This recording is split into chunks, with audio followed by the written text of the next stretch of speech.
गढ़ बचा न सकी बीजेपी।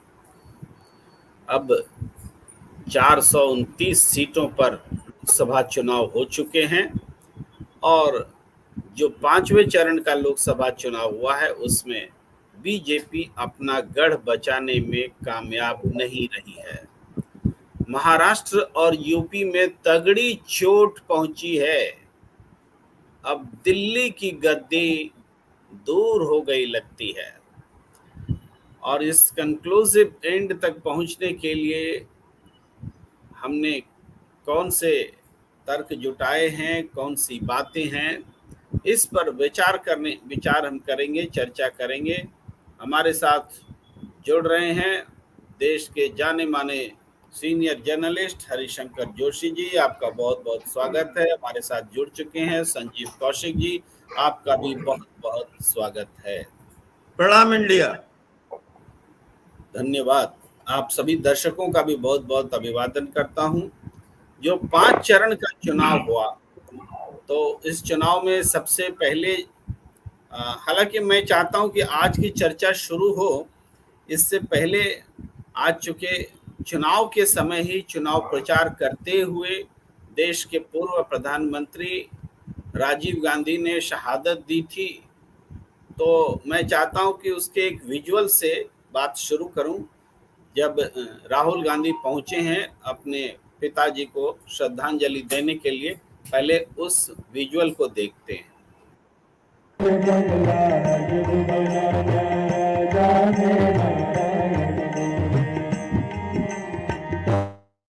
मच्छर सुन जति गोरख, मच्छर सुन जति गोरख, जिन्हें बंगला गाया, जिन्हें बंगला गाया, जिन्हें बंगला गाया, जिन्हें बंगला गाया, मच्छर सुन जति गोरख, जिन्हें। तो राजीव गांधी जी को नमन है। 1991 में चुनाव प्रचार करते हुए तमिलनाडु के परम्बटूर में मुझे याद है उस रात जब यह खबर मिली थी तो खबर हमें जल्दी मिल गई थी प्रशासनिक सूत्रों से। करीब 11 बज रहे होंगे, 10:30 11 के बीच ही मिल गई थी, जबकि घटना वही 10:30 के आसपास की थी। और उसके बाद उस खबर की तस्दीक करने के लिए और अधिक जानकारी के लिए मैं पूरी रात जितने भी समाचार रेडियो में संभव थे, क्योंकि टीवी में तो आना नहीं था खबर, रेडियो में मैं रात भर जाकर सुनता रहा। एक जगह सुनता था, कुछ भी जानकारी मिली कि नहीं, फिर दूसरे जगह हर आधा एक घंटा पर जो बुलेटिन होते हैं 5-10 मिनट की, सबको हमने सुना। क्या बीबीसी, क्या ऑल इंडिया रेडियो, क्या रीजनल चैनल्स, क्या इंग्लिश, क्या हिंदी। ये क्यूरियोसिटी थी। राजीव गांधी की मौत से बहुत आहत हुई थी। मैं तो अपनी बात कर सकता हूं कि मेरा तब के उस समय किसी पॉलिटिकल संबद्धता जैसी कोई बात नहीं होती। उस समय हमें बहुत उस खबर से आघात पहुंचा था। आज राजीव गांधी को हम लोग याद कर रहे हैं, उनकी शहादत को याद कर रहे हैं। अब शुरुआत करते हैं कि गढ़ न बचा सकी बीजेपी, छठा दौर क्यों मुश्किल हुआ, 5वां दौर, और छठा दौर क्यों मुश्किल है और भी ज्यादा। 5वें दौर पर बात करते हैं। ये जो फिगर हम देख रहे हैं, हाउ टर्नआउट्स हैव चेंज्ड, इसमें बीती रात 11 बजे तक के आंकड़े हैं और अब भी हालांकि और थोड़ा सा अपडेशन है मामूली रूप से। तो उस हिसाब से देखें तो अभी का अपडेशन ये कि 60.48% वोटिंग 5वें दौर में हो चुकी। और बाकी मैं इसको थोड़ा फुल स्क्रीन में दिखाता हूं तो बात समझ में आएगी कि आप देखेंगे कि लद्दाख में बहुत जबरदस्त वोटिंग हुई 69.62%, और जम्मू कश्मीर में भी रिकॉर्ड बने 57.25%। आज तक इतनी वोटिंग नहीं हुई थी। 40 साल के बाद का 40 साल पहले का रिकॉर्ड टूटा, जब 96-98 में 40% से ज्यादा वोटिंग हुई थी। अटल बिहारी वाजपेयी जी उस समय सक्रिय थे और 96-98 में सत्ता में भी आए थे, प्रधानमंत्री भी बने थे, तो वो रिकॉर्ड बना। इसके बाद आप देखें तो यहाँ ब्लू कलर में जो है वो टर्नआउट 2019 का है और रेड कलर में जो है वो टर्नआउट अभी ताजा है। तो बिहार में इस बार 57.2% वोट पिछली बार पड़े थे 2019 में, और इस बार 54.85%। मामूली रूप से जो उसमें सुधार हुआ है उसको अगर जोड़ लें तो अभी भी वही 54.85 ही है, यानी बना हुआ है जो देर रात में अपडेशन था। तो ये बिहार में डाउन हुआ है वोटिंग। यूपी में भी वोटिंग डाउन हुई है, लेकिन लगभग 1% के करीब। पश्चिम बंगाल में भी वोटिंग डाउन हुई है, 5.25% के करीब वोटिंग कम हुई है। इसके बावजूद कि 75.26% वोट हुआ, मगर ये वोटिंग कम हुई है। झारखंड में करीब 2.25% वोटिंग कम हुई है। उड़ीसा में 4% वोटिंग कम हुई है। महाराष्ट्र में करीब 1% से थोड़ा 55 और 54 का फासला, 55.6 और 54.3, तो ये 1.25% वोटिंग कम हुई है। ये हम पूरा ओवरऑल देख पा रहे हैं। यूपी में 58.5% के मुकाबले 57.79% वोटिंग हुई है, यानी पिछले बार के मुकाबले कम हुई है। फिर भी एक बात तय है कि इस बार जो चुनाव हुए हैं वो बाकी चरणों के मुकाबले ज्यादा वोटिंग हुई है। ये बात हम कह सकते हैं कि पिछले 4 चरणों के मुकाबले 5वें चरण में ज्यादा वोटिंग हुई है। अब हम ये देखें, एक नजर ये भी हम आएंगे, ये बताने के लिए भी आएंगे कि अगले दौर में कहाँ कहाँ वोटिंग होनी है, वो पहले समझ लेते हैं क्यों। लेकिन इस दौर में ये जो चुनाव हुए 49 सीटों में करीब 42 सीटें एनडीए के पास थी, 32 सीटें बीजेपी के पास थी। लेकिन इस चुनाव के बाद इनमें से कितनी सीटें बीजेपी के पास या एनडीए के पास रह जाने वाली हैं, ये बड़ा दिलचस्प होगा। ये संख्या आधी होती दिख रही है। भारतीय जनता पार्टी को जबरदस्त नुकसान होता नजर आ रहा है। हम अगर उत्तर प्रदेश की बात करें तो उत्तर प्रदेश में भी ये नुकसान देखा है और बाकी प्रदेशों में भी ये नुकसान देखा है। महाराष्ट्र में अगर चर्चा करते हैं तो महाराष्ट्र में 2-3 सीटों को छोड़कर, देखिए महाराष्ट्र में शहर की सारी सीटों पर वोट हुए थे, मुंबई के 7 सीटों पर, और उसके अलावा आसपास की सीटों पर वोट हुए, कुल 13 सीटों पर वोट हुए। तो उसमें पीयूष गोयल और एकनाथ शिंदे, उनके बेटे एकनाथ शिंदे के बेटे जो कल्याण में चुनाव लड़ रहे थे, इन 2 सीटों को छोड़कर बीजेपी कहीं भी चुनाव जीतती नजर नहीं आ रही है, ऐसी रिपोर्ट सामने है। और उत्तर प्रदेश की बात करें तो उत्तर प्रदेश में लखनऊ लोग बीजेपी के हक में मान रहे हैं, जहां बड़ी मुश्किल में राजनाथ सिंह है। और इसके अलावा जालौन में त्रिकोणीय संघर्ष है, बीजेपी, समाजवादी पार्टी और बीएसपी के बीच में। वहां बीएसपी ने इस तरह से कैंडिडेट दिया है कि उसके फेवर में माहौल हुआ, तो वहां भी एक टफ कंडीशंस हैं। इसके अलावा बीजेपी एक और सीट जीत सकती है। इन 3 सीटों पे कांटे के संघर्ष में बीजेपी दिख रही है। बाकी अयोध्या यानी फैजाबाद से लेकर के बाराबंकी तक, झांसी, हमीरपुर, चाहे जितनी भी सीटें कल चुनाव हुए, उन सारी सीटों पर इंडिया गठबंधन का कब्जा होता नजर आ रहा है। यानी 14 सीटों में आप ये मान ले कि 10 सीट निश्चित रूप से इंडिया गठबंधन के हक में आती दिख रही है। 1 सीट बीएसपी जीत सकती है और 3 सीटों पर कांटे के संघर्ष में बीजेपी के आसार हैं। ये मैं कंक्लूसिव तौर पर कह रहा हूं। और बिहार में देखें, बिहार में 5 सीटों पर चुनाव हुए, यहाँ चिराग पासवान के बारे में माना जा रहा है कि कोई चुनौती ही नहीं है।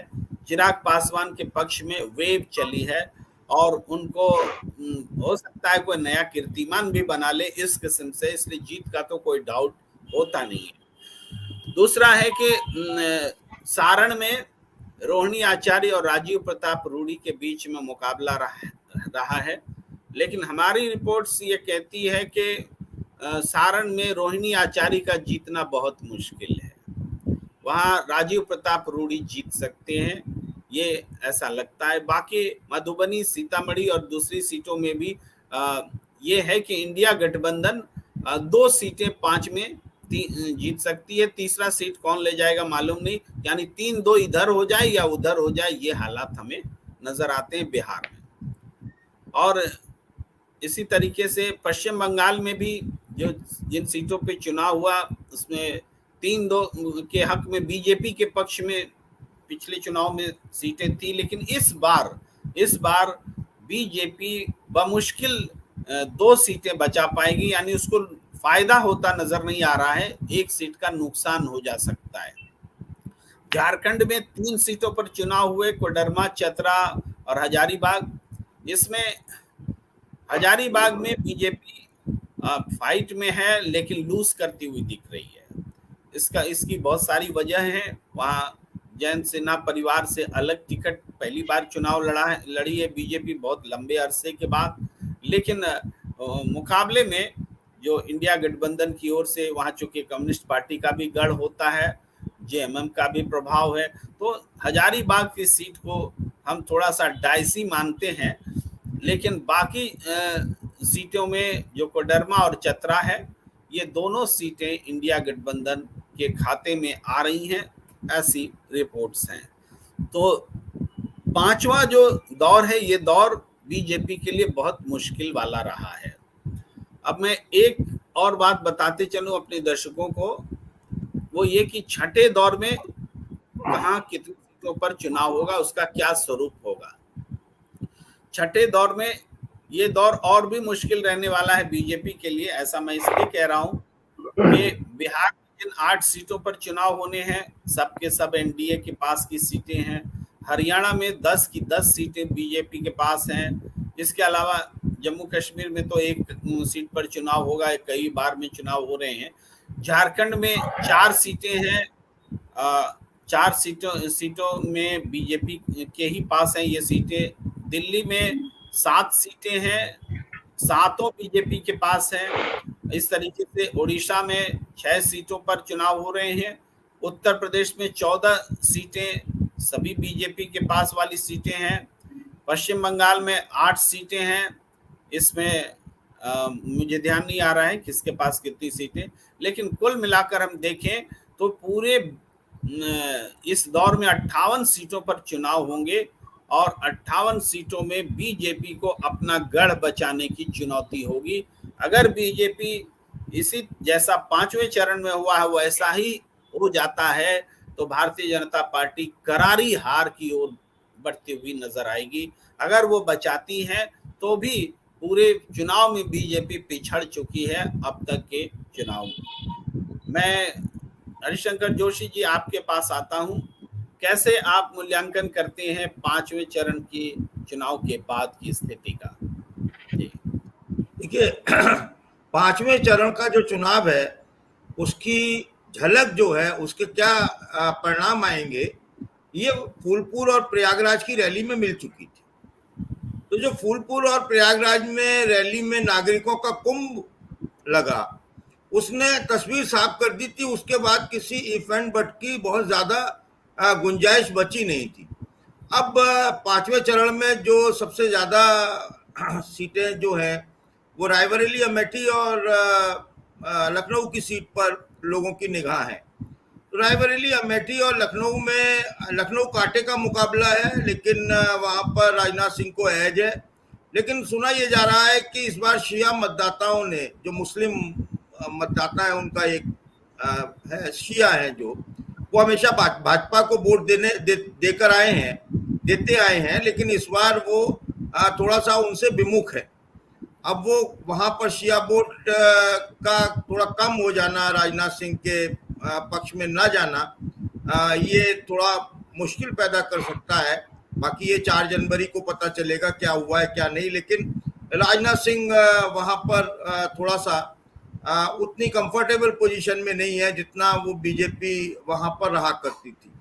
जिस तरह अटल बिहारी वाजपेयी और लालजी टंडन वहां से जीत जाया करते थे और शिया वोट उनको भरपूर मिला करता था, तो वो इस बार थोड़ा सा देखने में आया है कि वो उनसे कटा है।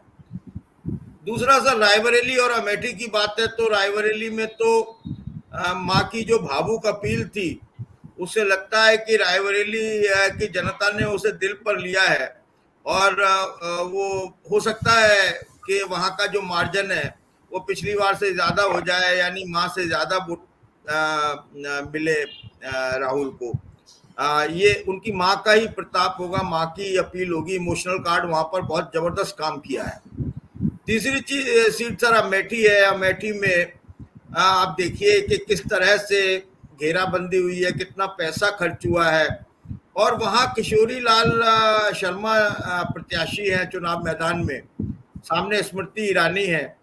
तो स्मृति ईरानी के लिए वहां पर किसी से भी बात करो तो वो यही कहता है कि नहीं, जीत नहीं रही है। बहुत ज्यादा मॉडरेट होकर कोई बात करता है तो कहता है कि 25-50 हजार से हार जाएंगी, लेकिन वो मार्जिन 25-50 हजार होगा या कितना होगा, या 2 वोटों से हारेंगी या 2 लाख वोटों से हारेंगी, ये हमको 4 जून का इंतजार करना चाहिए कि वो कितने वोटों से हारेगी। तो ये जो तस्वीर है 3 सीटों की, करीब करीब यही एक और सीट है बड़ी, वो भी हॉट सीट है केसरगंज। वहां पर देखना होगा। केसरगंज खास इसलिए है क्योंकि वहाँ पहलवान बेटियों के साथ जो जुल्म हुए और उन्हें इंसाफ नहीं मिला, उनका उस परिवार से, यानी ब्रजभूषण सिंह का बेटा वहां से चुनाव लड़ रहा है। भारतीय जनता पार्टी ने ब्रजभूषण सिंह को तो टिकट नहीं दिया। जी जोशी जी, कैसरगंज में जितना भी जुल्म हो जाए, कैसरगंज की जनता खुद जुल्म का शिकार है और उसमें वो महिला पहलवान जैसी बोलने की हिम्मत नहीं। और ये चुनाव के दौरान भी दिखा है, कैसरगंज की जनता जो है दब्बू निकली है और वहां वोट डालने से भी रोका गया है। लोगों ने माना वोट डालिए तो आइए ब्रिजभूषण शरण सिंह के बेटे को डालिए, नहीं तो घर में बैठिए। ये पूरा धमकी का माहौल था। विपक्ष में भी लोग वहां खड़े नहीं हो पाए, इसलिए कैसरगंज को लोग बीजेपी के ही हाथ में जाता हुआ देख रहे हैं। यहाँ किसी को कोई डाउट नहीं है। सर मैं वही कह रहा था, मैं आगे आपकी उंगली देखकर मैं डर गया, क्योंकि एम्पायर की उंगली जो होती है वो ऐसे उठ जाए तो माना जाता है कि ये खिलाड़ी आउट हो गया।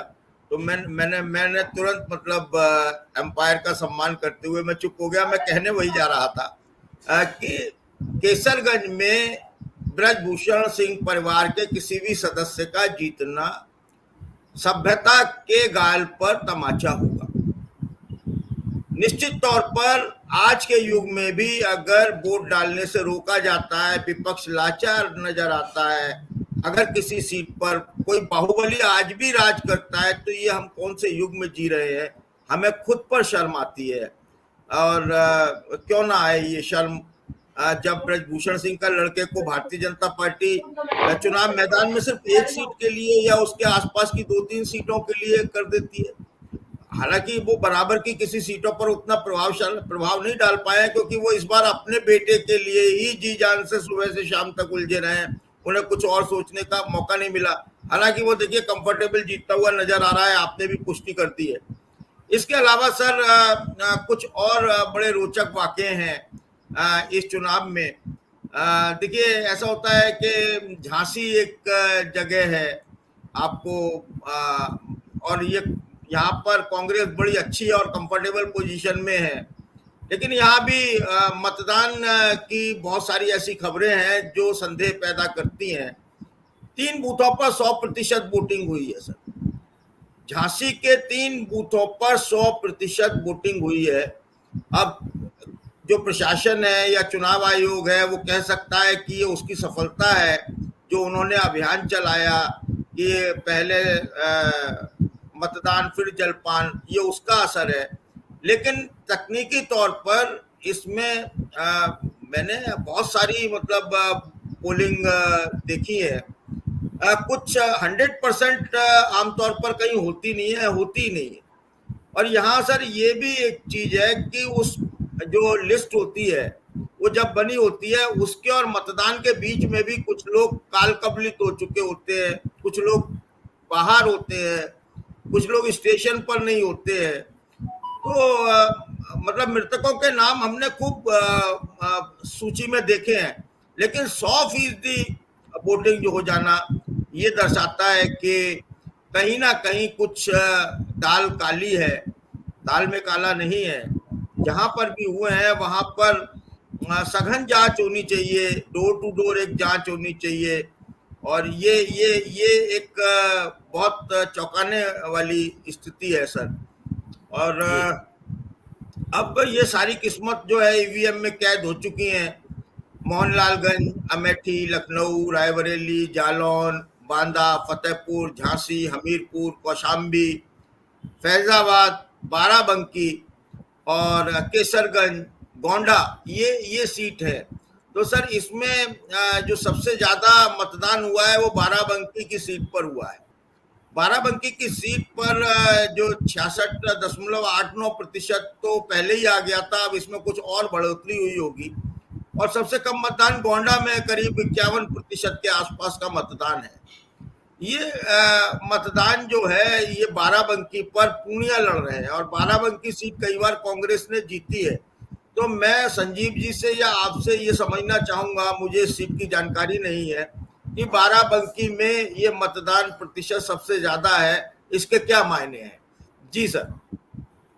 जी जी, देखिए हम इसको इस रूप में देखते हैं कि पिछली बार कहाँ कितना मतदान हुआ। तो बाराबंकी जो आप कह रहे हैं, बाराबंकी में पिछले बार 63.61% वोटिंग हुई थी और इस बार 64.86 5 बजे ही हो गई थी, बल्कि बाद में मैं देखूंगा कि और कितना बढ़ के हुआ फाइनल बाराबंकी में। तो पहले से 1-2% ज्यादा है। पिछले बार भी ज्यादा ही हुआ था मतदान, ऐसा नहीं कि हम चौंक जाएं कि दूसरी जगह 57% हुआ, यहाँ 64 क्यों हुआ, ये स्थिति है। तो इस बार चूंकि वहां से चुनाव लड़ रहे हैं कांग्रेस के उम्मीदवार पीएल पुनिया के बेटे, तो एक फाइट बहुत तगड़ी हो गई है। जब कहीं फाइट तगड़ी होती है तो वोटिंग फिर बढ़ने लगती है, ये एक जनरल टेंडेंसी है। तो इस वजह से हमें लगता है चूंकि ये सीट कांग्रेस जीत रही है और इसकी वजह समीकरण है पूरा दलित और अति पिछड़ों का और बाकी समीकरण है जो कांग्रेस जीत रही है, तो ये वजह हमें लगती है। मैं एक आकलन मैंने कल रखा था, ट्विटर पर रखा था, उसको मैं दिखाना चाहता हूँ। उसके बाद संजीव कौशिक जी आपके पास आऊँगा कि 5वें चरण में हमने ये आकलन रखा है अपने, जो मुझे रिपोर्ट्स मिली उसके हिसाब से, कि बीजेपी 3 सीट जीत सकती है, कैसरगंज, लखनऊ और जालौन। और बीएसपी बांदा सीट पर जहां कॉन्टेस्ट में है एसपी, बीएसपी और बीजेपी, ये बीएसपी जीत सकती है। हालांकि कई लोगों का कहना है कि नहीं, बीएसपी यहाँ नहीं जीतेगी, लेकिन बीएसपी अगर कहीं जीतेगी उत्तर प्रदेश में इस चरण में, 5वें चरण में, तो वह बांदा की सीट लगती है। बाकी सीटें इंडिया 10 जीतने वाली है, उसमें कांग्रेस 4 सीटें जीत सकती है। अमेठी, रायबरेली, बाराबंकी और झांसी, ये 4 सीटें कांग्रेस जीतती हुई नजर आ रही है। समाजवादी पार्टी जिन 6 सीटों पर जीतती दिख रही है उसमें गोंडा, फैजाबाद, हमीरपुर, मोहनलालगंज, फतेहपुर, कौशाम्बी शामिल है। इनमें से 1-2 सीट तो राजा भैया के इधर से उधर होने की वजह से प्रभावित हो जाती हैं, तो चूंकि वो समाजवादी पार्टी के साथ उनके कैडर दिख रहे हैं, उसका भी असर पड़ रहा है। बुंदेलखंड में तो 4 में सभी सीटें समाज विपक्ष जो है मजबूत है वहाँ। फैजाबाद बहुत स्ट्रांग हो गया है इंडिया गठबंधन के लिए, जहाँ अयोध्या है, तो यहाँ लल्लू सिंह का जीतना बहुत मुश्किल है। और इस तरीके से ये उत्तर प्रदेश का आकलन हमने आपके सामने रखा है। अब एक विजुअल हम दिखाना चाहते हैं संजीव कौशिक जी, तब आपके पास आते हैं। वो विजुअल दिल्ली का है, अमित शाह जी रैली कर रहे हैं और उसके बाद में क्या नज़ारा है वो हम आपको दिखाएंगे, क्योंकि अब तो छठा चरण दिल्ली पर ही फोकस होना है। हरियाणा, दिल्ली, इन्हीं सब क्षेत्रों में। आइए।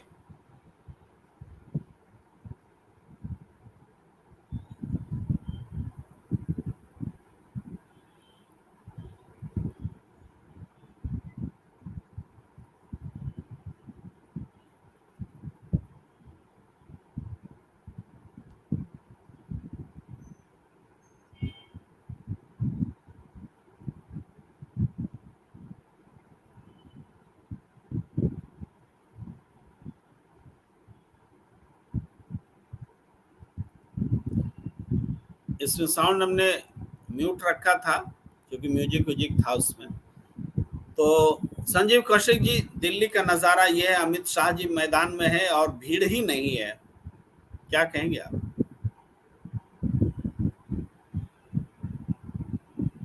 Unmute please, unmute.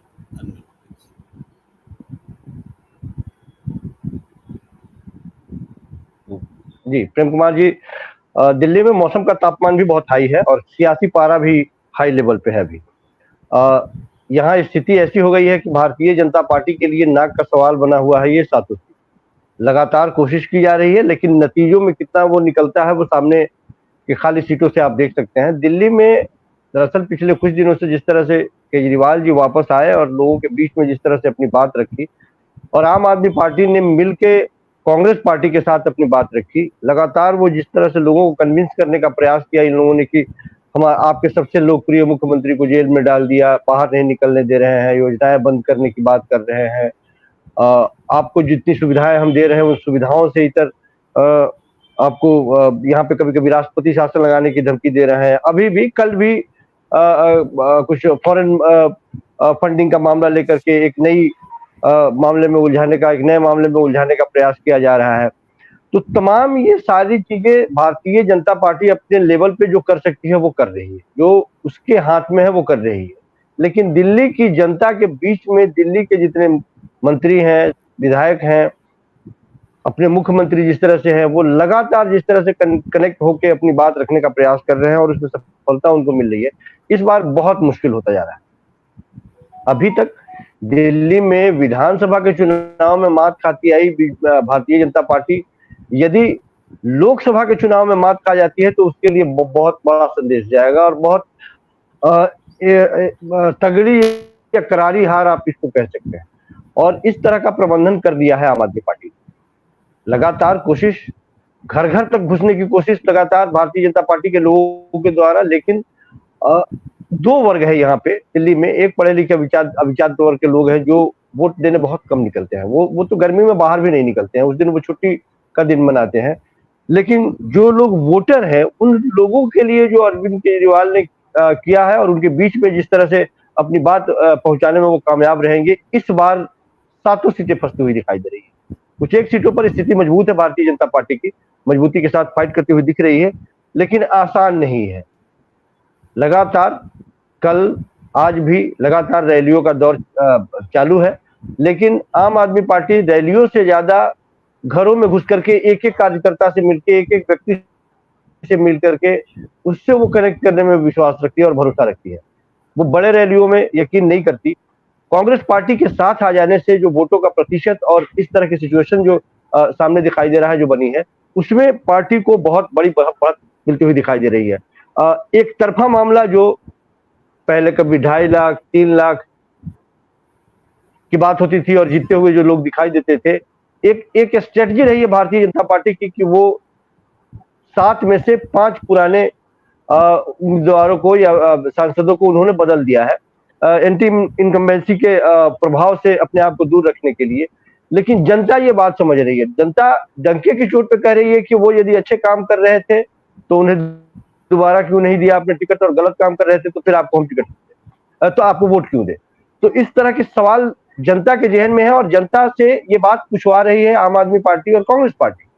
वो कह रही है कि आप पूछना, आपके पास आए तो, कि यदि वो उन्होंने अच्छा काम किया तो उनको टिकट क्यों नहीं दिया, और बुरा काम किया तो फिर आप वोट दें हम।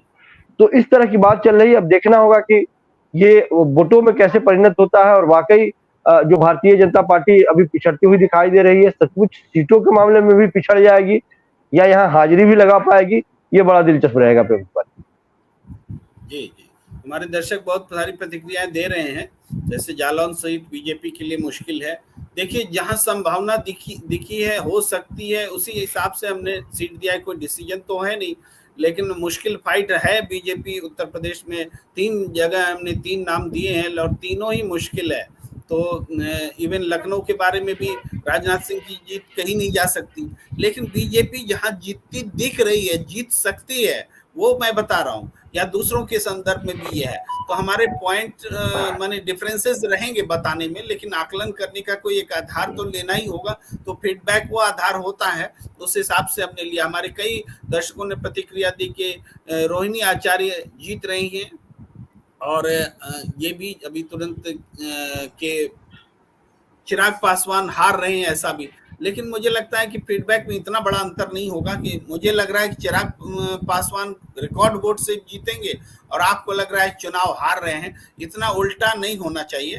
तो ये बिहार की स्थिति है, लेकिन फाइट सब जगह है, टफ है।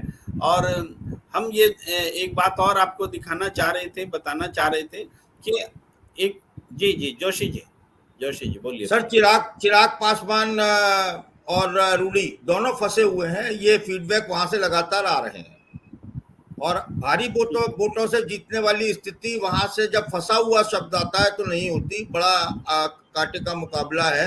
अब क्या होगा क्या नहीं होगा, ये 4 जून को हम देखेंगे। और सबके अपने अलग अलग फीडबैक के पैमाने होते हैं। जी जी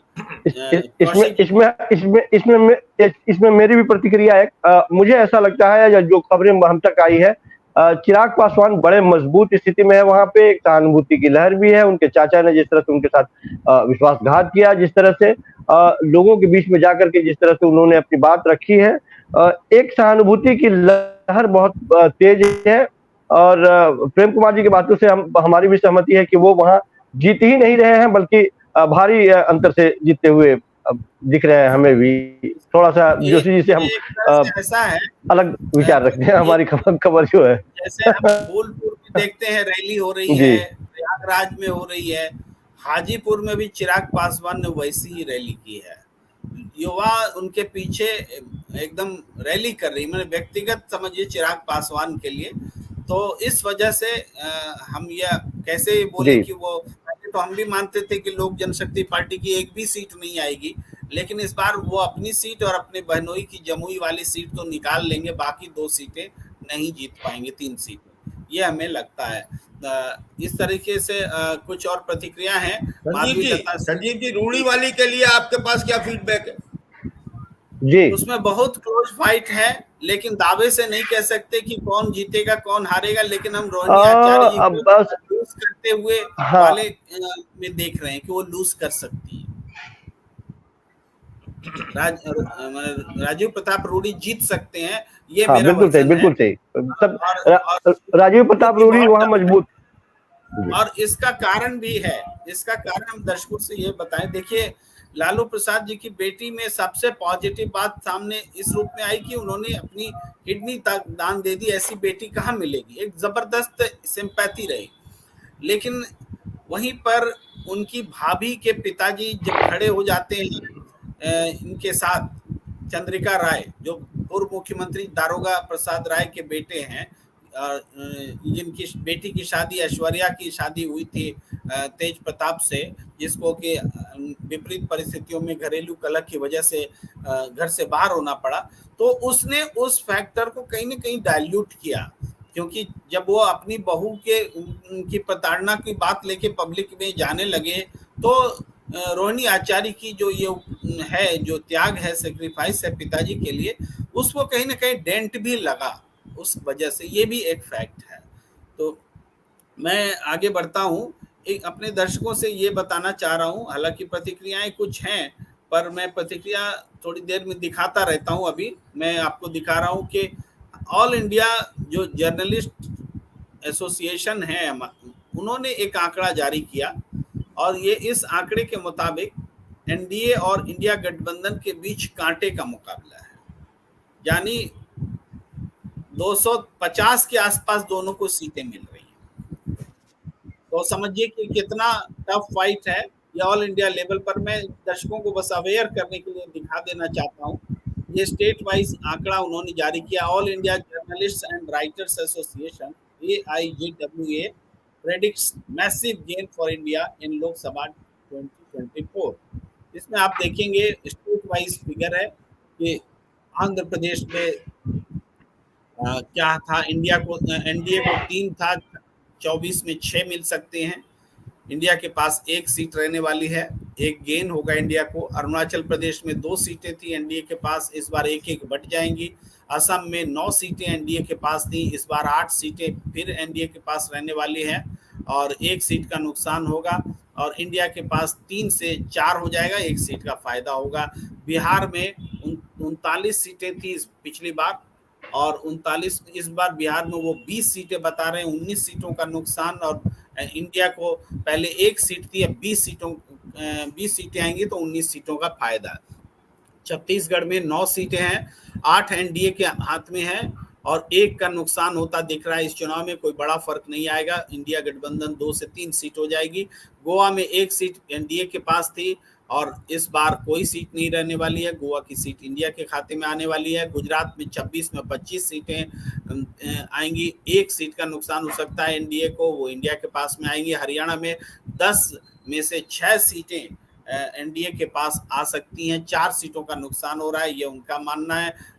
हिमाचल जबकि एनडीए को 3 सीटें आ सकती हैं, तीनों फायदा होगा। हिमाचल प्रदेश को 3 में से 2 सीटें एनडीए के पास आ सकती हैं, 1 का नुकसान हो सकता है, इंडिया को 1 का फायदा होगा, 2 सीटें रहेंगी। झारखंड में 12 में से 12 सीटें थी एनडीए के पास, हालांकि टोटल 14 है, उसमें 7 सीटें बीजेपी के पास आएंगी, 5 का नुकसान होगा। और साथ ही इंडिया के पास भी रहने वाली है, इंडिया को 5 सीटों का नुकसान होगा, फायदा होगा, क्षमा कीजिए। कर्नाटक को 26 में से 9 सीटें एनडीए गठबंधन के पास में रहने वाली है। 26 सीटें थी पहले, अब 9 सीटें रहने वाली। 17 सीटों का नुकसान कर्नाटक में सीधे बीजेपी को होने जा रहा है। केरल में कोई सीट बीजेपी को नहीं मिल रही है, इंडिया गठबंधन 20 में 20। मध्य प्रदेश में 28 में 24 सीटें एनडीए को मिल रही, 4 सीटों का नुकसान हो सकता है और इंडिया गठबंधन को 5 सीटें मिलेंगी, 4 का फायदा होगा। महाराष्ट्र में 38 में से 24 सीटें एनडीए को बता रहे हैं, 4 सीटों का ही नुकसान 14 सीटों का नुकसान बता रहे हैं और इंडिया को 20 सीटें मिलती दिखाई दे रही, 11 सीटों का फायदा। मणिपुर में 2 सीटें दोनों लूज कर रही है बीजेपी और दोनों इंडिया गठबंधन के खाते में आ रही। इस तरीके से छोटे छोटे को हम छोड़ दे तो बड़ी स्टेट में राजस्थान में 24 सीटों में 15 सीटें बीजेपी को मिलती दिख रही है, 9 सीटों का नुकसान होता दिख रहा है और कांग्रेस को 10 या इंडिया गठबंधन को 10 सीटें मिलती दिख रही है, जिसमें 9 का फायदा होता दिख रहा है। बड़े स्टेट में उत्तर प्रदेश में 64 में 48 सीटें बीजेपी, अभी 64 सीटें हैं, 48 सीटें बीजेपी की हो जाएंगी चुनाव के बाद, 16 सीटों का नुकसान और इंडिया गठबंधन को 32 सीटें मिलेंगी, 26 सीटों का फायदा। पश्चिम बंगाल में 18 की 18 सीटें बरकरार रहने वाली है बीजेपी की, ऐसा कह रहे हैं और बाकी जो इंडिया गठबंधन या तृणमूल सब जोड़ के 24 सीटें होती दिख रही हैं। दिल्ली में 7 में से 3 सीटें बीजेपी लूज कर सकती हैं, जबकि 3 सीटों का फायदा हो सकता है। जम्मू कश्मीर में 3 में से 1 सीट बीजेपी के पास रह सकती हैं, 3 सीटों का इधर फायदा हो सकता है। कुल 5 सीटें इंडिया के पास रहने वाली हैं और अदर में जो फिगर है, इस तरीके से ये टोटल फिगर जो बनता है वो ज्यादा गौर करने लायक है। टोटल फिगर आप देखिए 250 सीटें एनडीए को मिलती दिख रही हैं, 99 सीटों का नुकसान हो रहा है और इंडिया गठबंधन को 253 सीटें मिलती दिख रही हैं और 122 सीटों का फायदा होता दिख रहा है। ये पूरा आपको दिख रहा है, यानी 349 जो एनडीए था वो 250 पर आती दिख रही हैं और 131 जो इंडिया गठबंधन था वो 253 पर आती दिख रही है।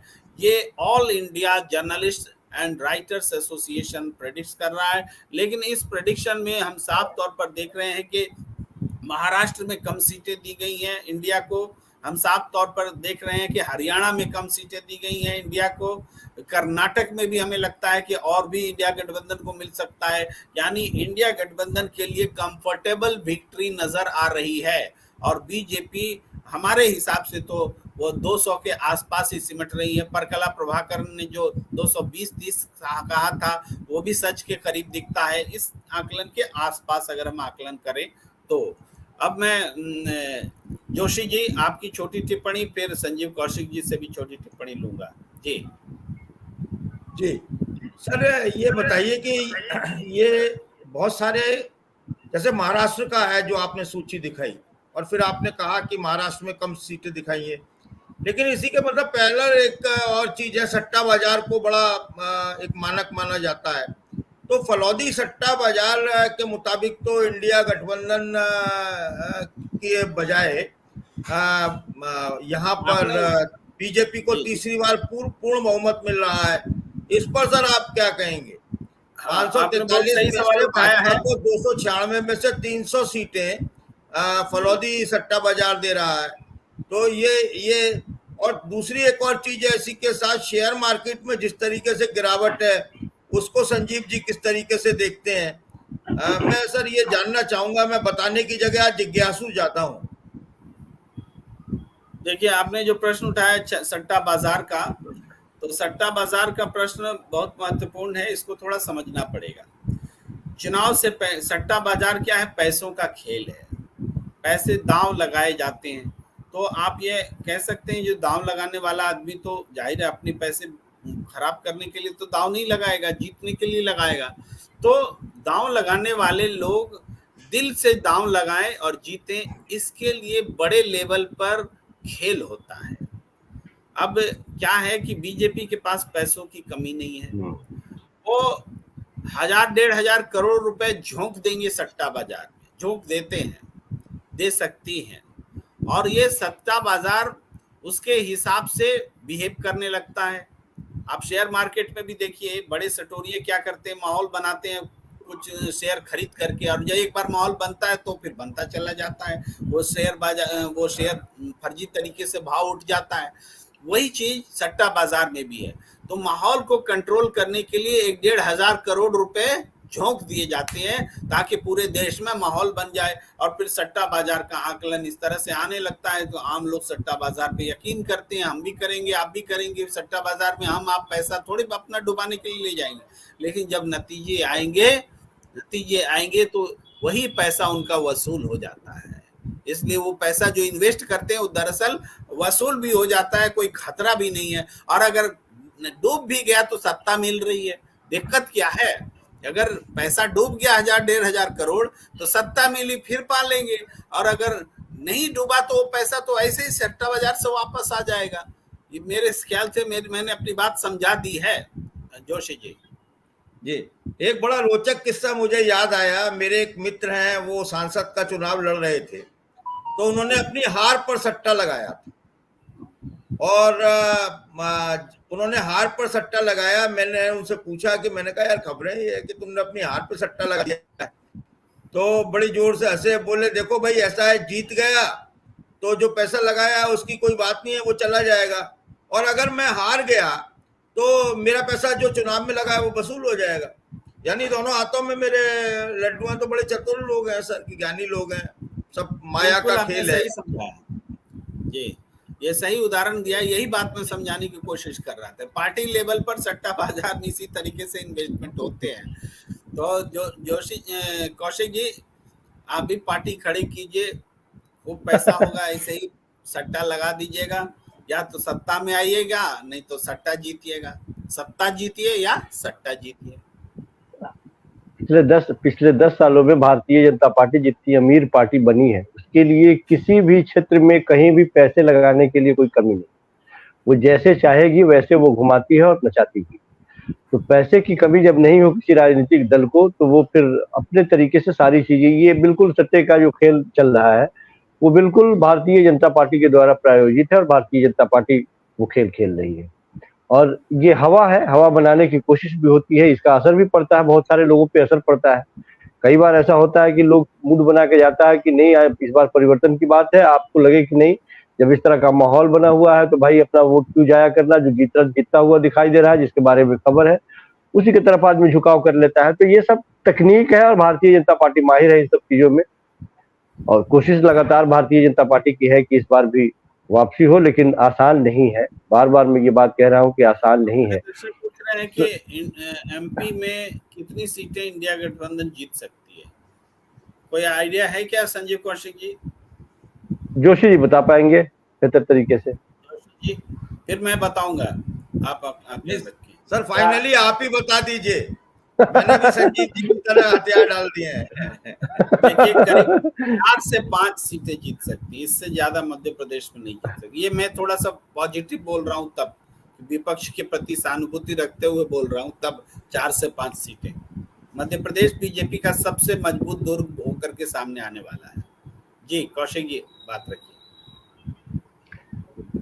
तो यही बात हम भी कह रहे थे कि भारतीय जनता पार्टी की कोशिश है लगातार, लेकिन स्थिति बेहतर नहीं है।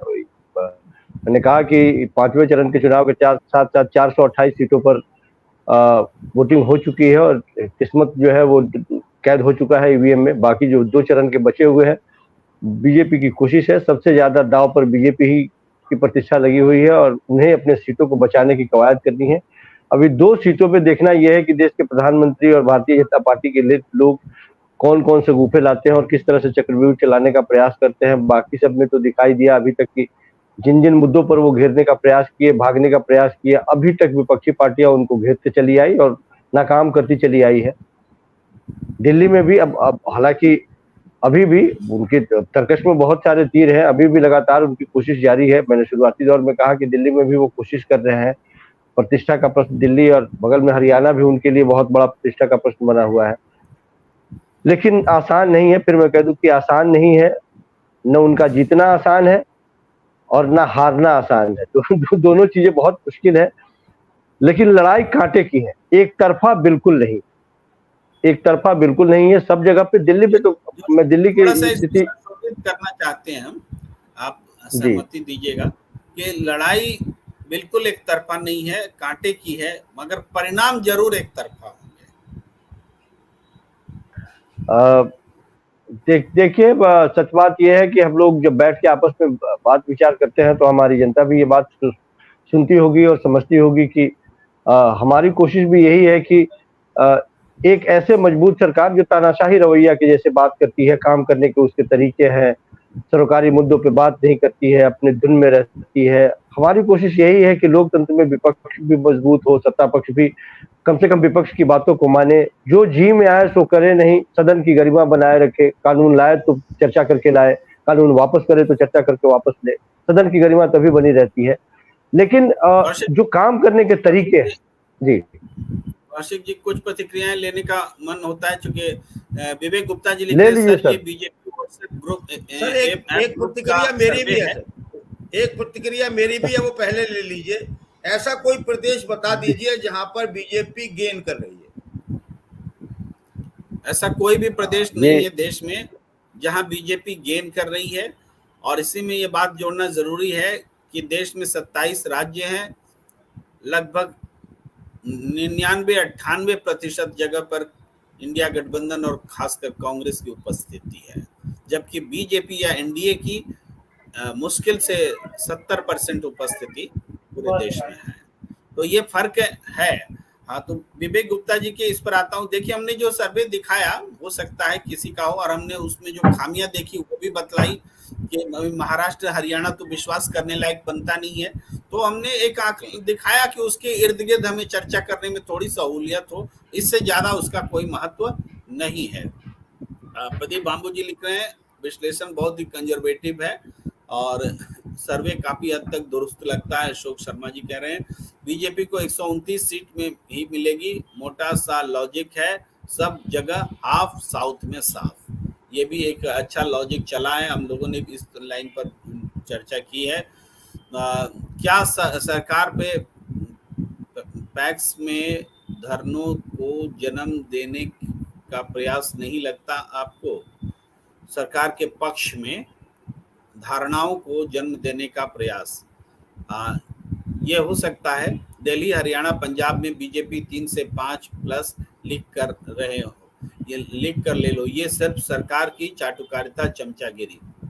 आप सही कर रहे हैं, फिर से हमको वही बात कहनी पड़ेगी कि उस जो सर्वे था उसके इर्द गिर्द हमने उसमें से कुछ हमें सोच कर बतानी होगी कि ये गलती है, ये सही है, उसको हम एग्जैक्टली नहीं मानते, ये किसी का फैलाई हुई बात भी हो सकती है, लेकिन जर्नलिस्ट एसोसिएशन के नाम पर ये बातें आ रही थी इसलिए हमने दिखाई। देखिए कह रहे हैं सर बीजेपी का सर्वे वन साइड बीजेपी भक्त से करते हैं, आम गरीब लोगों को पूछता नहीं है। हाँ ये भी बात सही कि बीजेपी वाले जो सर्वे करते हैं वो ऊपर ऊपर कर लेते हैं और गरीब लोगों तक पहुंचते ही नहीं, जो कि वास्तव में बदलाव चाहते हैं। जोशी जी, यूपी में बीजेपी का सुपड़ा साफ हो रहा है, आपका क्या आकलन है? सर देखिए, मैं तो कह रहा हूं कि रिवर्स भी हो सकता है, होने को क्या है, एक अगर में पूरा संसार एक बोतल में बंद हो सकता है। बड़ी मशहूर कहावत है ये। तो और क्या रहा है सर, आध्यात्मिक बात मत करिए, विश्लेषण वाली बात करिए आप। एकदम आध्यात्मिक नहीं, वो कह रहे हैं कि सुपड़ा साफ हो रहा है। सुपड़ा साफ का मतलब है कि 0 सीटें आ रही हैं, तो ऐसा भी मैं नहीं मान सकता कि 0 सीटें आ रही है, लेकिन रिवर्स हो सकता है। मैंने बोला सर रिवर्स हो सकता है, मैंने बोला रिवर्स हो सकता है सर। कुल 161 सीटें आ रही हैं, आप उत्तर प्रदेश में बता दीजिए। बीजेपी को कुल 161 सीटें बताई जा रही हैं उत्तर प्रदेश में। न आप ऐसे उत्तर प्रदेश में बताएंगे आप? नहीं क्या नहीं, वो बात उत्तर प्रदेश की चल रही थी ना सर। तो सर वो हेमा मालिनी जी है ना, वो तक लटकी हुई है। आप समझ लीजिए उत्तर प्रदेश का क्या हाल है। मैंने मथुरा में बीजेपी की हार बेहाल होगा कि उत्तर प्रदेश इस बार पूरे देश को चौंकाने वाला है, बस इतना एक सूत्र वाक्य में समझ लिया जाए। जोशी जी, मैंने अपना आकलन मथुरा में बीजेपी की हार के तौर पर लिख दिया। हमारे ट्विटर में लोग हमें गलिया रहे हैं कि एक इसी सीट से आपका सारा झूठ जो है पोल पट्टी सामने आ गया है, ऐसा हमें कह रहे हैं हमारी आलोचना के तौर पे। फंसी हुई है सर वो आप हेमा मालिनी बहुत कम। और इवन मतलब कहने में देखिए, हम लोग कहते नहीं है जैसे राजनाथ सिंह का है मामला, हम कहते नहीं है कि राजनाथ सिंह हार भी सकते हैं, हम नहीं कहते हैं। इसी तरह गाजियाबाद की सीट है, हम कहते हैं बीजेपी जीत रही है, ये सीट जीत सकती है, ये सीट है ना। लेकिन ये गाजियाबाद मथुरा जैसी सीटें भी फंसी हुई हैं सर। आप गाजियाबाद में बात करके देखिए, वहां जो वर्टिकल सिटी है उनका एक बिल्कुल अलग है, जिसमें प्रेम कुमार जी रहते हैं गाजियाबाद में वर्टिकल सिटी में, वहां का मतदान एकदम अलग पैटर्न है। और दूसरा जो गाजियाबाद का ग्रामीण क्षेत्र है और उपनगर है, वहां पर मतदान का पैटर्न अलग है। इस बार गाजियाबाद में भारतीय जनता पार्टी बहुत सुखद स्थिति में नहीं है। लेकिन जोशी जी, इसी वर्टिकल सिटी से उठ करके जब मैं वोट देने गया, डीपीएस स्कूल में हमारा सेंटर था, तो हमारे अड़ोसी पड़ोसी सब ऐसे देख रहे थे, बोले ये आ गया इंडिया गठबंधन को वोट देने वाला इकलौता। समझ रहे हैं, ऐसे लोग हमें देख रहे थे। तो जोशी जी, चलिए थोड़ी सीरियस चर्चा पर, सीरियस नोट पर आते हैं, अगले चरण की बात करते हैं। अगला चरण बहुत महत्वपूर्ण है। ये कि देखिए, दिल्ली की 7 सीट होंगी, 10 सीट हरियाणा की होंगी, 13 सीट है कि नहीं पंजाब की? मेरे ख्याल से पंजाब नहीं है अगले चरण में। पंजाब है कि नहीं? पंजाब नहीं है सर अगले चरण में। अगले चरण में जो है बिहार की 8 सीटें हैं, हरियाणा की 10 सीटें हैं, और दिल्ली की 7 है, जम्मू कश्मीर की 1 है, झारखंड की 4 है, और उड़ीसा की 6 है, और उत्तर प्रदेश की 14 है फिर से, और पश्चिम बंगाल की 8 सीटें हैं। इसमें पंजाब नहीं है सर। हाँ बिल्कुल, ये जो सीटें स्क्रीन पर हैं, इन सीटों में इस बार भी ज्यादातर बीजेपी के पास है, और दिल्ली की लड़ाई बहुत बड़ी लड़ाई होगी। दिल्ली की लड़ाई विपक्ष के हक में दिखती नजर आ रही है। हरियाणा में विपक्ष डंका बजाता दिख रहा है। हरियाणा की 10 की 10 सीट अब इंडिया गठबंधन जीतने का दावा कर सकती है, इंक्लूडिंग गुरुग्राम भी, क्योंकि आम आदमी पार्टी के उतर जाने के बाद गुरुग्राम में भी इसका असर दिख रहा है। संजय सिंह भी प्रचार करते नजर आ रहे हैं, कांग्रेस के लोग प्रचार करते नजर आ रहे हैं, और वहां का सामाजिक समीकरण भी इंडिया गठबंधन के हक में है।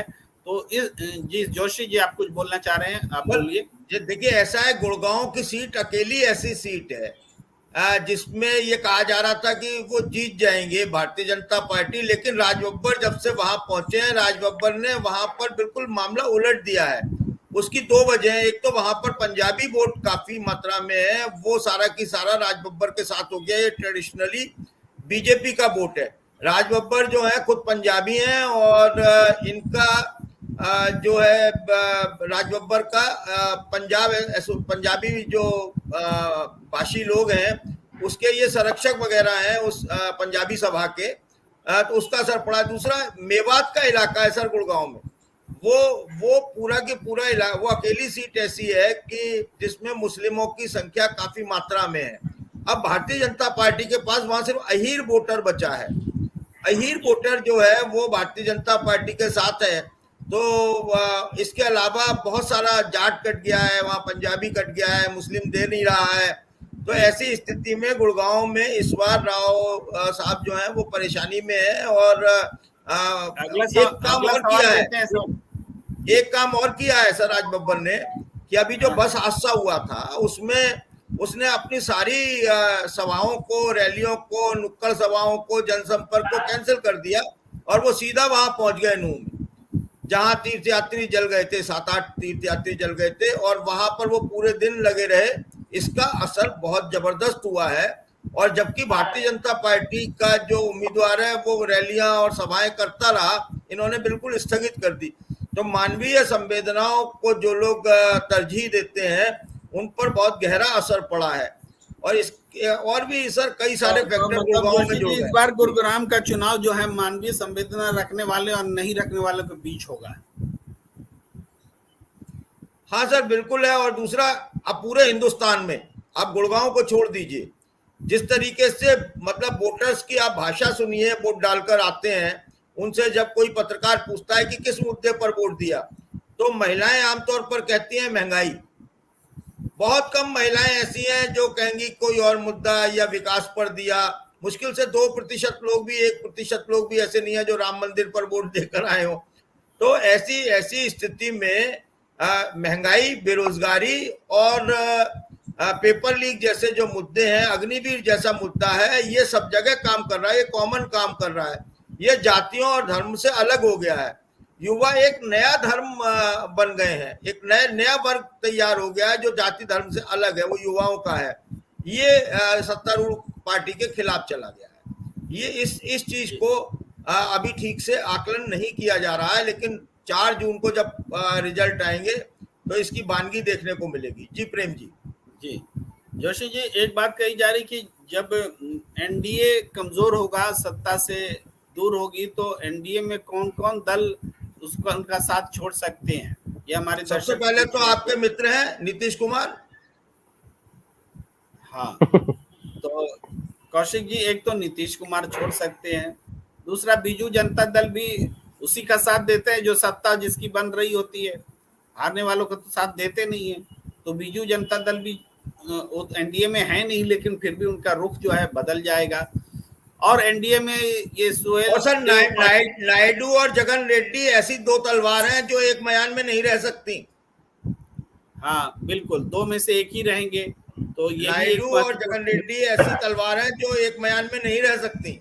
तो जगन रेड्डी अभी नहीं है एनडीए में, आपको नायडू हैं, नायडू रह सकते हैं आगे, उनके लिए कोई संभावना दिखेगी, इधर आने की संख्या रहेगी उनके पास, तो वो इंडिया गठबंधन में भी आ सकते हैं। लेकिन क्या संख्या होती है ये देखने वाली बात होगी।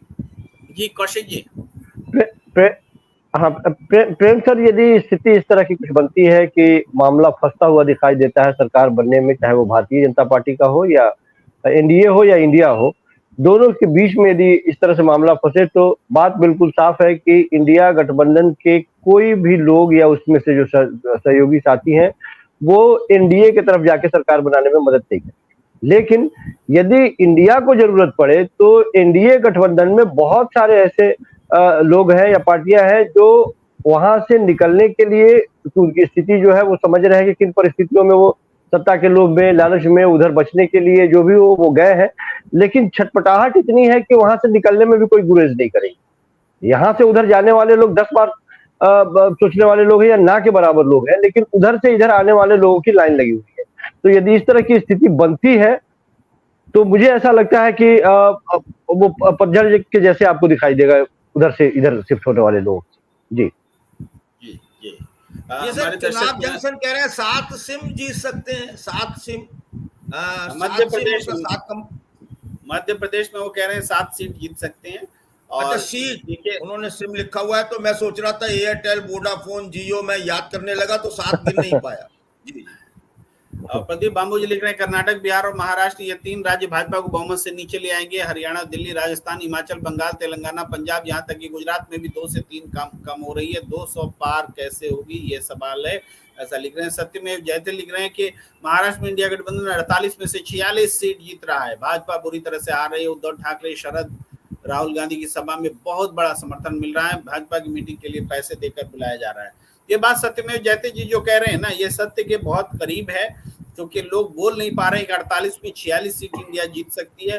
लेकिन विश्वास कीजिए, जब बीजेपी को मैं बार बार कोट करता हूं कि उद्धव ठाकरे की पार्टी के नेता हैं किशोर तिवारी जी, प्रवक्ता हैं किशोर तिवारी जी ने कहा कि अगर बीजेपी एक भी सीट जीत जाए महाराष्ट्र में तो मैं राजनीति छोड़ दूंगा। अब शरद किशोर तिवारी को मैं बहुत गंभीर मानता हूं, हमारे अच्छे रिश्ते भी हैं। वो जब ये बात कह रहे हैं तो मुझे लगता है कि जमीन में यही हालात हैं। और यही बात सत्यमेव जयते कह रहे हैं कि 2 सीट छोड़ करके माने 48 में 46 सीट जो है इंडिया गठबंधन जीत सकती है। जब बीजेपी सीट नहीं जीत रही है तो एकनाथ शिंदे और अजित पवार का तो सवाल ही पैदा नहीं होता। तो ये महाराष्ट्र में इस तरह की लहर है। ये सत्यमेव जयते जी की बात से हमें ध्यान आया। और चौधरी दिनेश कुमार गुलिया जी लिख रहे हैं, आपके जोशी जी आपके निर्भीक निडर विश्लेषण को मैं प्रशंसक। आज के युग में ऐसी निडरता से विश्लेषण करने की हैसियत कम पत्रकारों में, आपकी निष्पक्षता को सलाम। जोशी जी सर, आपको मैं तो बहुत डरपोक आदमी हूं, गलतफहमी हो गई है। अमेठी में राजेश मसाला बीजेपी के लिए पैसा बांट रहे हैं, ये बात भी सही है। राजेश मसाला ही एकमात्र समर्थक रह गए थे, ये बात थी। लेकिन आपको अंतिम समय में ये जानकारी मिली कि राजेश मसाला भी स्मृति ईरानी से नाराज हो गए, कुछ उनका अंदरूनी मामला रहा होगा। और रुपिंदर सिंह लिख रहे हैं, बीजेपी हरियाणा पंजाब शून्य। एजे का कहना है वेस्ट बंगाल में बीजेपी की कम होगी, 18 से 10 से कम होगी। महाराष्ट्र में भी 15 से कम होगी, बिहार में 15 से कम होगी, पंजाब, हरियाणा, दिल्ली में ये 0 हैं। ये सारी प्रतिक्रियाएं उसी सर्वे के लिए जो हमने पत्रकार के नाम से दिखलाई है, उसी सर्वे पर ये सारी प्रतिक्रिया है। हरि जोशी जी आप डरा रहे हैं, 2 गुजराती को अटैक आ सकता है, आप डराइए मत। एके भाई ये मोटी चमड़ी के हैं, इन्हें अटैक नहीं आएगा एके भाई। और प्रवीण झा जी लिख रहे हैं, आपके विश्लेषण में राजीव कुमार फैक्टर शामिल नहीं है। राजीव कुमार फैक्टर को सुप्रीम कोर्ट निपट रहा है। हमारे दर्शक भी पूछ रहे थे कि कब सुनवाई है, तो 24 तारीख को सुनवाई है। 24 तारीख को बताना पड़ेगा चुनाव आयोग को कि ये देरी क्यों कर रहे हैं, देरी क्यों हो रही है, क्यों नहीं तुरंत आंकड़े बताए जा सकते हैं, इस बारे में उनको स्पष्टीकरण देना पड़ेगा। और सारी बातों को सुनने के लिए सुप्रीम कोर्ट रात भर बैठने को तैयार है। चौधरी दिनेश कुमार गुलिया जी लिख रहे हैं, जोशी जी ने मेरी प्रशंसा को सुन लिया शायद। जोशी जी आप तो ऐसे ना थे, निडरता से बोलो सर। देख रहे हैं प्रशंसा भी आप के लिए हो रही है। लक्ष्मी नारायण जी कह रहे हैं, BJP in UP result shall in reverse mode, India alliance 62 NDA 18। Uttar Pradesh में बदल जा सकता है समीकरण, 62 इंडिया के पास और 18 बीजेपी के पास, ऐसा लक्ष्मी नारायण जी कह रहे हैं। राजनाथ सिंह हार भी सकते हैं या जीत में मार्जिन बहुत कम होगी, ऐसी खबरें आ रही हैं। बिल्कुल भारती जी, हम लोगों ने ऐसी बात की है। 60-70 हजार से ऊपर जो विपक्षी उम्मीदवार लीड ले जाएगा वही जीतेगा, ये चुनाव आयोग को कंसीडर करके बलबीर सिंह चंदेल जी का विश्लेषण है। सत्यमेव जयते जी कह रहे हैं, 13 में हुए महाराष्ट्र के बीड लोकसभा क्षेत्र के परली और आष्टी विधानसभा क्षेत्र के वंजारी समाज बहुल गांव में भाजपा के गुंडों ने फर्जी वोट डाले हैं। दलित मुस्लिम बंजारा वर्ग के लोगों को वोट डालने नहीं दिया। निश्चित रूप से ऐसी खबरों पर चुनाव आयोग संज्ञान नहीं ले रहा है, ये चिंता का विषय है।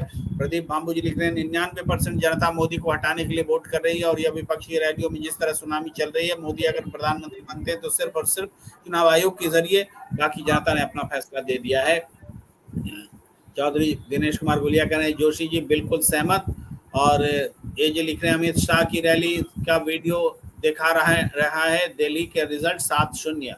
और एक ये लिख रहे हैं यूपी में ब्राह्मण 19% है, वो किधर वोट कर रहे हैं? ब्राह्मण जहाँ ब्राह्मण उम्मीदवार है वहाँ उसके हिसाब से कर रहे हैं, और नहीं तो ब्राह्मण में वोट बटा हुआ है, एक तरफा बीजेपी को सवाल ही नहीं उठता है, नहीं जा रहा है, बटे हुए हैं। जोशी जी आपने इतनी बड़ी रैली देखी थी आपने जीवन में, मैंने अपने जीवन में इतनी बड़ी रैली देखी थी? राहुल एयर अखिलेश की फुल रैली, ये सवाल है, हम लेते हैं। लेकिन चौधरी दिनेश कुमार गुलिया जी कहते हैं जोशी जी मैं गुड़गांव में आपके विश्लेषण से शब्द सहमत, मुस्लिम जाट किसान पंजाबी ईटीसी सब सहमत, निर्भीक पत्रकारिता और विश्लेषण। नंदलाल जी कह रहे हैं जोशी बाबा क्या आप बता सकते हैं कि भाजपा किस मुद्दे पर चुनाव लड़ रही है? ये इतना आसान सवाल जीतना ही उनका एक मुद्दा है, तो बता ही दीजिए।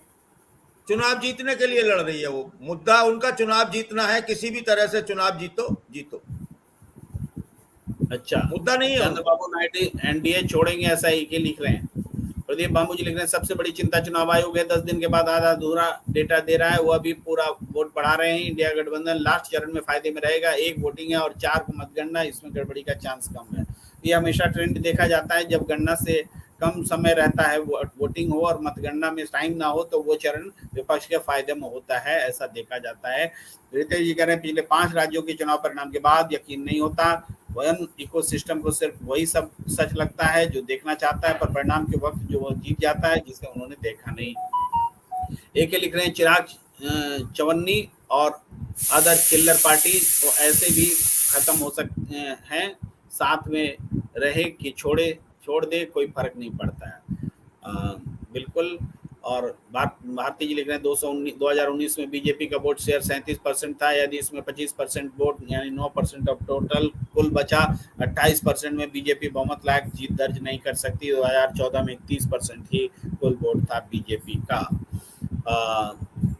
चौधरी दिनेश गुलिया जी लिख रहे हैं प्रेम जी क्या कांग्रेस या इंडिया गठबंधन के नेताजी भाग उड़ेंगे? अगर वापस आते हैं तो क्या उनको निजी स्वार्थ में लेना उचित है? Comment sir. ये हिपोथेटिकल सवाल है, इस बारे में क्या बोला जाए।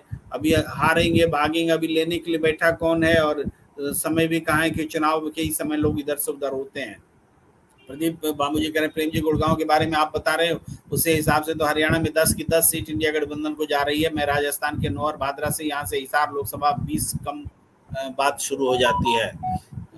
अच्छा, हिसार लोकसभा से मैं आप ठीक कह रहे, मैं बिल्कुल सही कह रहा हूँ कि 10 में 10 सीटें इंडिया गठबंधन जीत सकती है। मैं दोहरा रहा हूँ अपनी बात को। गडकरी की सीट भी फंसी बताई जा रही है। अल्लाह भारती जी कह रहे हैं, सागर जी कह रहे हैं यूपी में इंडिया गठबंधन 41, एनडीए गठबंधन 39 सीट। स्क्रीनशॉट रख लीजिए, स्क्रीनशॉट रख लीजिए, रख लेते हैं स्क्रीनशॉट। 41 इंडिया गठबंधन, एनडीए गठबंधन और 39 इंडिया। इमरान बीजेपी लिख रहे हैं, अच्छा वो बीजेपी कहना चाह रहे थे। नंदलाल जी बीजेपी एक मानसिक रोगी तो तीसरी बार पीएम बनाने के मुद्दे पे लड़ रहे हैं। तो अब हमें लगता है हम काफी टाइम एक्सीड कर चुके हैं, अब बाकी प्रतिक्रियाएं नहीं ले पाएंगे। और कौशिक जी शायद आपके पास हम आ न सके, अगर अंतिम बात कुछ जोड़ना चाहें तो जरूर जोड़ें।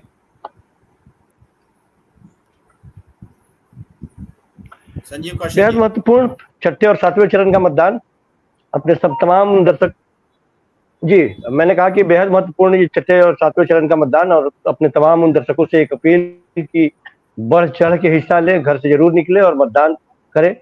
वोटों के प्रतिशत में जो गिरावट दिख रहा है ये निश्चित तौर पे लोकतंत्र के लिए खतरे की घंटी है। चुनाव में जरूर भागीदारी लें, चूंकि आप एक बटन जब दबाते हैं तभी आपको बोलने का अधिकार भी रहता है कि आप किसी के पक्ष में या विपक्ष में बोलते हैं, तो इसलिए मतदान जरूर करें। अपने तमाम दर्शकों से अपील। जी प्रेम जी, आज की चर्चा को यही विराम देने का वक्त। आप सबका बहुत बहुत आभार। और चैनल को सब्सक्राइब कीजिए, घंटी का आइकन दबाकर आप नोटिफिकेशन ऑन कीजिए और मेंबरशिप लीजिए। इसी के साथ सबको प्रणाम इंडिया।